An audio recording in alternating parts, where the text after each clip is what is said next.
First off, Maisa Tisdale, happy Thanksgiving. Same to you. Now, the Mary and Eliza Freeman Houses, I'm going to read this right off of Wikipedia, are historic residences located on Main Street right in the South End of Bridgeport, Connecticut. They are simple clapboard-covered dwellings built in 1848 in what has become known as Little Liberia, a neighborhood settled by free blacks starting in the first quarter of the 19th century. That is the Reader's Digest version. There's a lot more there's a lot more going on. This is right under the shadow of the P.J. Murphy moving and storage sign and the peppermint smokestack stick that's so famous in the South End of Bridgeport. Maisa Tisdale, I know you as my neighbor, but tell the folks how you are tied in with this important part of history, not only in the South End, but in the entire country. I'm the president of the Mary and Eliza Freeman Center for History and Community, and we actually own the Mary and Eliza Freeman Houses at 360 and 354 Main Street. Our organization originated in the battle to save the houses from demolition, and so I've been involved with it for a very long time. Maisa, it is a testament, first off, to the work that you've done that these structures are even still standing, but why has it been such a big task to make sure that these houses have not been demolished? That's a really important question. I think it's because the history of the houses just wasn't known. The fact that there was a forgotten and uncovered story in African American history, that was the impediment to our moving forward. In the 1820s, when Little Liberia started and the Freeman houses were built a little bit later, 90% of all African American people were in shackles. And so most people thought that that was the entire story of black people in the United States. So when in a place like Bridgeport in the South End of town that was full of industry, all of a sudden there's a unique and not only a nationally, but it turns out internationally important story about African American and indigenous American life. Well, that was just hard for people to believe. So we had to do a lot of education, and we also very much needed the endorsement of outside organizations that acknowledge the importance of different histories and a diversity of histories. And I think that's really why we had a lot of problems. So fast forward to now, and we are entering 2019. Where are we at? And talk to us about some of the milestones. Pat yourself on the back a little bit, Maisa. How did we get here? Well, I have to tell you, it's been a long haul. The Mary and Eliza Freeman Center doesn't have an operating budget, doesn't have a staff. It's run by volunteers. And over the years, what we've done is we've written grants with the help of fiscal sponsors. And when we have project monies, then we would staff up. And when the project was complete, well, we'd work as volunteers. Our work has paid off. All of a sudden, in June of this year, good things started happening. So on June 26th, we found out that the National Trust for Historic Preservation had selected the houses as one of the 11 most endangered places in the United States. Now, some people don't understand why that's an honor. Well, it's an honor because you have to compete. It's an extremely competitive process, and the National Trust for Historic Preservation bases this list on sites that tell critical and significant stories of American history. So, well, that sort of sent up a flare, which brought responses.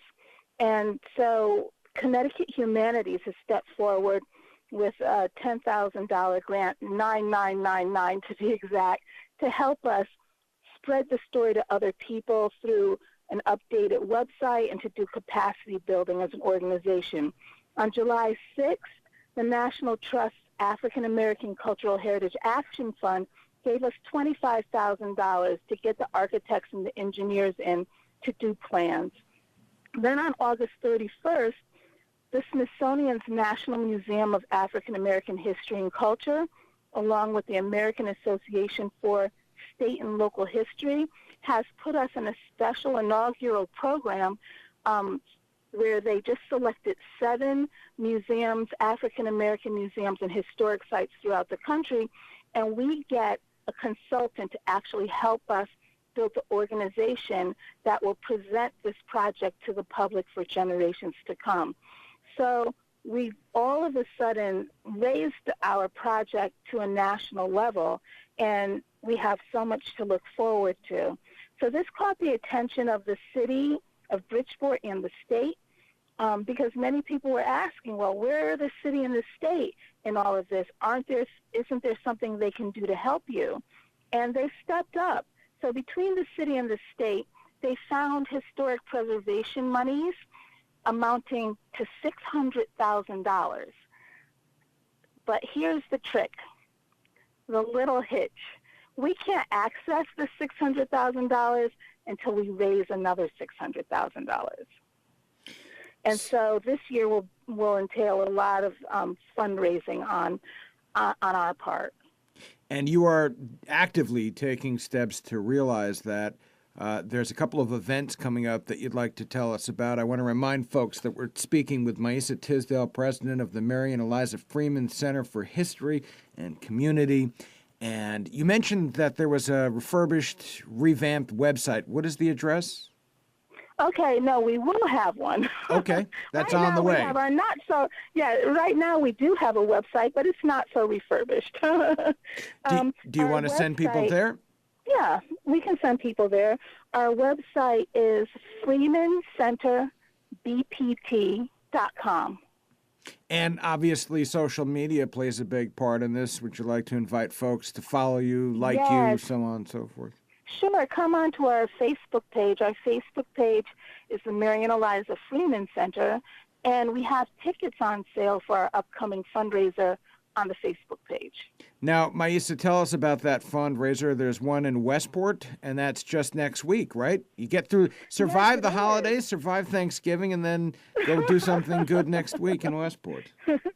Right. On Wednesday, the 28th of November, from 6 to 8 o'clock, we're having oysters and Prosecco with a partner. The Westport Historical Society has stepped up, and they've offered to help us raise money for our project and also give us advice as we need it. And so from 6 to 8 at the Westport Historical Society, we'll have a fundraiser. Tickets are $75, and we'll have oysters right off the boat. We'll have Prosecco, we'll have appetizers, and we're going to have great company and a lot of fun. So I hope folks will come out to that. And there's other events, I'm assuming? We will have a smaller fundraiser in Greenwich on December 6th. If folks live in Greenwich and they're interested in that one, they should contact me. They can do that by dialing 203-307-0405 if they're interested in that. Or else they can send an email or leave a message on the Facebook page. That would be great too. And we'll be having a lot of events over the year to try and raise the $600,000 and more. Maisa, what happens, because I have no doubt that you'll achieve that goal, what happens once you do unlock that and you raise the appropriate amount of money to unlock that $600,000? Tell folks what steps you could take once that money is made available. Okay, once that money is made available, we can go ahead with the bulk of the restoration of the houses, which will be wonderful. Once we have the houses restored, and that will also restore the streetscape, there will be these brilliantly painted houses in the South End of Bridgeport on Main Street. And what we really want to do is also draw attention to the fact that that entire neighborhood in the footstep of old Little Liberia, that entire neighborhood is filled with historic houses, and we really want to attract people to the history of the rich history of Bridgeport South End and of its diverse working class. So, I mean, ultimately, what we're planning is for those houses to be the centerpieces of a national museum of African American history, and it would also contain an education center and a research and digital humanities center and a little bit of housing. And the idea is to dedicate this space to tell the unknown stories of Bridgeport, of Connecticut, and of similar places whose histories have been forgotten. Little Liberia was a multi-ethnic enclave. It was Pagusset, and it was also Native American. But what's interesting about it, what we didn't know ourselves until recently, is that it was actually created as a place where people could be entrepreneurial and own land. And there was investment, a call for investment throughout the Atlantic area to other free communities of color. People came and they migrated there and they invested there, and the community became quite prosperous. And again, that's during a time when 90% of all black people were in shackles and most Native Americans no longer existed. So this community is important both as a network that ushered people to freedom from areas that had slavery, and actually slavery was still in existence in Connecticut when it was founded, and it was also important because it was a part of an Atlantic and international network of free people of color who were determined to find a place where people could be free and use their God-given talents to prosper. You know, Maisa, I'll tell you, if some of the powers that be and some of the folks who live in this part of the state put as much energy into restoring these houses and how significant they are as they do, say, discussing potential new casinos, we'd be in a much better place. You know, especially when you mention the Pagussets and all these Indian tribes that had a stake in this, it really is so culturally important. And also, I live in this neighborhood, Maisa. We desperately need something. Oh, that's the truth. We do. And what a wonderful thing that we could be proud of to anchor our end of the city. And we should be proud of it. I think about the time when it was more famous and well-known. It's amazing that it dropped from the face of history. I mean, this is a community that was written about in Frederick Douglass's newspaper, about how it was an up-and-coming place for black people and how it was setting an example for how people of color would move into the future, where they could play leaders and leadership roles and move forward together into freedom. And I think that we could learn from that story of building together, of welcoming people from other places, and from investing together. So many of the divisions that we see today, this community, this Little Liberia community, had conquered. And I just hope that, you know, we can accept their aspirations as our own. Now, these structures, they're in disrepair. I mean, we're talking about structures that haven't been touched in decades, right? Right. So that's why they were put on the 11 most endangered list, because they're very, very frail properties, and because there's always the threat of their being demolished or the land perhaps being taken because they're considered blighted. And so that's why the National Trust stepped up, and they put out this call and said, everyone this year, of all of the different places in the country, this is one of the 11 most important to try to save this year. So the houses are in disrepair, but what's amazing about them is that these are the original structures on the original foundations, and the original materials are still in place.